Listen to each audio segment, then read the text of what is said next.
اپنی صفت میں بیان فرمائی ہے۔ اللہ تبارک تعالیٰ نے قرآن میں ارشاد فرمایا، بسم اللہ الرحمن الرحیم، قل هو اللہ احد اللہ الصمد لم یلد ولم یولد ولم یکن لہ کفوا احد۔ اللہ تبارک تعالیٰ نے اپنے نبی صلی اللہ علیہ وآلہ وسلم سے ارشاد فرمایا کہ اے میرے محبوب، اے میرے نبی حضرت محمد مصطفیٰ صلی اللہ علیہ وآلہ وسلم، آپ ان لوگوں سے فرما دیجئے کہ اللہ ایک ہے، اللہ بے نیاز ہے، نہ تو اللہ کا کوئی باپ ہے اور نہ کوئی اللہ کی کوئی اولاد ہے، نہ کوئی اللہ کا بیٹا ہے، نہ اللہ کی کوئی بیٹی ہے، اور نہ کوئی اللہ کا کوئی ساتھی ہے۔ یہ اللہ پاک نے جو چیز بھی کائنات میں بنائی ہے یہ صرف اور صرف اللہ نے بنائی ہے۔ اس کے بنانے میں کوئی اللہ کا ساتھی نہیں، کوئی اللہ کا ہمسر نہیں۔ یہ اللہ پاک نے آسمان کو بنایا، زمین کو بنایا، سمندروں کو بنایا، پہاڑوں کو بنایا، یہ پودوں کو، درختوں کو، ریگستانوں کو بنایا۔ یہ اللہ پاک نے کائنات کی ایک ایک چیز کو 7 آسمان بنا دیے اللہ نے کن فرمایا فیکون، اللہ نے کہا ہو جا تو وہ ہو گیا۔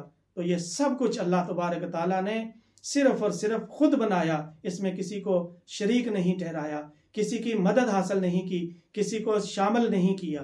ناظرین، اسی طرح شرک کی تیسری قسم جو ہے وہ شرک فی صفات ہے، یعنی جو صفتیں اللہ تبارک تعالیٰ کی ہیں ان صفات کو کسی اور چیز میں شامل کرنا یا کسی اور چیز میں ڈھونڈنا، جیسے کسی انسانوں میں، جنوں میں، فرشتوں میں، درختوں میں، پہاڑوں میں، سورج چاند تاروں میں، مردہ میں، زندہ میں، چھوٹی چیز میں، بڑی چیز میں، کسی بھی چیز میں اللہ تبارک تعالیٰ کی صفتوں کو تلاش کرنا، دیکھنا، شامل کرنا، یا کسی چیز میں اللہ کی صفت کو دیکھنا، یہ اللہ تعالیٰ کے ساتھ اللہ کی صفات میں شرک ہے۔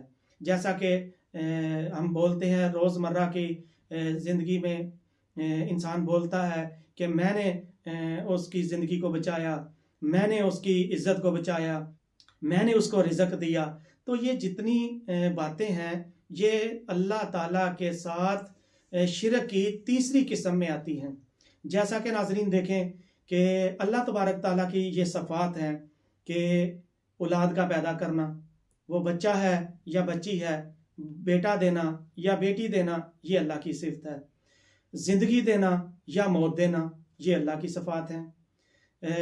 صحت دینا، یہ اللہ کی صفت ہے۔ بیماری دینا، یہ اللہ بیماری دیتا ہے، اور بیماری کے بعد پھر صحت دینا، یہ اللہ تعالیٰ کی صفات ہیں۔ ہدایت دینا یا کسی کو گمراہ رہنے دینا، یہ بھی اللہ کی صفات ہیں۔ تو یہ صفات کسی چیز میں تلاش کرنا یا دیکھنا یا شامل کرنا، یہ شرک ہے، اور شرک گناہ کبیرہ ہے۔ اللہ تبارک تعالیٰ کا ارشاد ہے کہ میں تمام گناہ انسان کے بخش دوں گا اگر میں چاہوں، لیکن شرک کسی حال میں معاف نہیں کروں گا۔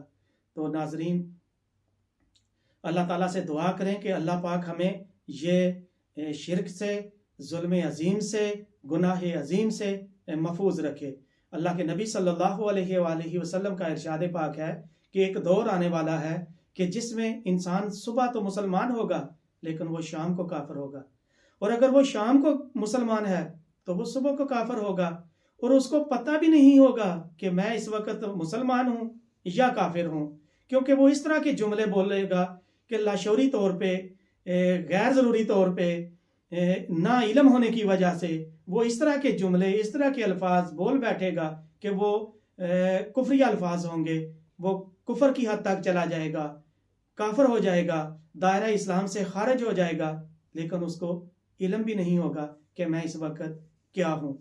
ایک اور حدیث پاک ہے کہ حضور صلی اللہ علیہ وآلہ وسلم نے ارشاد فرمایا کہ یہ جو لوگ اللہ کے سوا کسی اور کی قسمیں اٹھاتے ہیں، قسم صرف اللہ کی ہے، یہ جو اپنی اولاد کی قسمیں کھاتے ہیں، بچوں کی قسم اٹھا لی، خانہ کعبہ کی قسم اٹھا لی، روضہ رسول کی قسم اٹھا لی، یا اپنے ماں باپ کی قسم اٹھا لی، یا قرآن پاک کی قسم اٹھاتے ہیں، یہ جو اللہ کے سوا کسی اور چیزوں کی قسم اٹھاتے ہیں، یہ شرک کی ایک قسم ہے، یہ شرک کرتے ہیں۔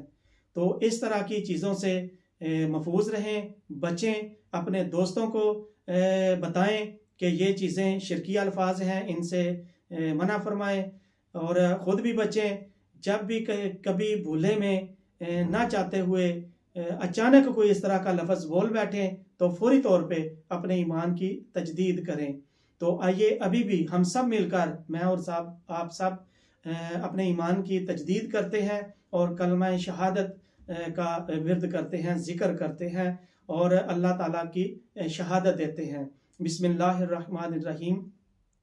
اشہد ان لا الہ الا اللہ و اشہد ان محمدا عبدہ و رسولہ۔ یہ ہم کلمہ شہادت پڑھ کے دارہ اسلام میں آگے جو بھی ہم سے کوئی بھول چوک میں اس طرح کے الفاظ ادا کیے گئے، ہم ان سے واپس آگے ایمان کی تجدید کرتے ہیں اور اللہ تبارک تعالیٰ سے دعا کرتے ہیں کہ اے اللہ ہمیں ظلم عظیم شرک سے محفوظ فرمانا۔ اگر یہ میری ویڈیو آپ کو پسند آئی ہو تو لائک اور شیئر ضرور کیجئے گا۔ اللہ تبارک تعالیٰ سے دعا ہے کہ اے اللہ میرے تمام دیکھنے اور سننے والوں کو اپنے حفظ و امان میں رکھنا اور ان کو اپنی نعمتوں اور اپنی رحمتوں میں رکھنا۔ تو ملتے ہیں اگلی ویڈیو میں، تب تک کے لیے اللہ حافظ۔